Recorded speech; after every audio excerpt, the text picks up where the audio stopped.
বৃহস্পতিবার দুপুর 1:38 AI 171 নম্বর বিমানটি 240 জন যাত্রী নিয়ে আহমেদাবাদ বিমানবন্দর থেকে রওনা দেয় ব্রিটেনের গ্যাটউইক বিমানবন্দরের উদ্দেশ্যে। আর ওড়ার কিছুক্ষণের মধ্যেই লোকালয়ের মধ্যে বিমানটি ভেঙে পড়ে। দূর থেকে আগুন এবং কালো ধোঁয়া দেখা যায়।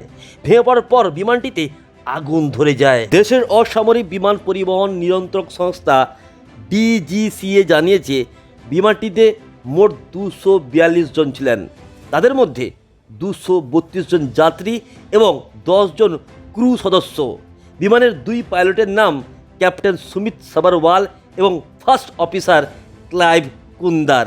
এটি বোয়িং সংস্থার B787 ড্রিমলাইনার বিমান ছিল। এই ধরনের একটি বিমানে সর্বোচ্চ 290 থেকে 300 জন যাত্রী থাকতে পারেন বলে জানা গিয়েছে। আহমেদাবাদে ভয়াবহ বিমান বিপর্যয়ে বিমানে থাকা 242 জনেরই মৃত্যু হয়েছে।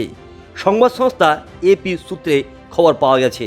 মৃতদের মধ্যে 169 জন ভারতীয়, 50 জন ব্রিটিশ নাগরিক, 1 জন কানাডার নাগরিক, 7 জন পর্তুগালের নাগরিক। এই খবরের পরেই ভেঙে পড়ে এয়ার ইন্ডিয়ার বোয়িং ড্রিমলাইনার 787। সিভিল হাসপাতালের হোস্টেলের উপর ভেঙে পড়ে লন্ডনগামী বিমান। সিভিল হাসপাতালের 7 জন চিকিৎসকের মৃত্যুও হয়েছে। সেই হোস্টেলে থাকা বহু ছাত্র আহত হয়েছে বলে জানা গিয়েছে।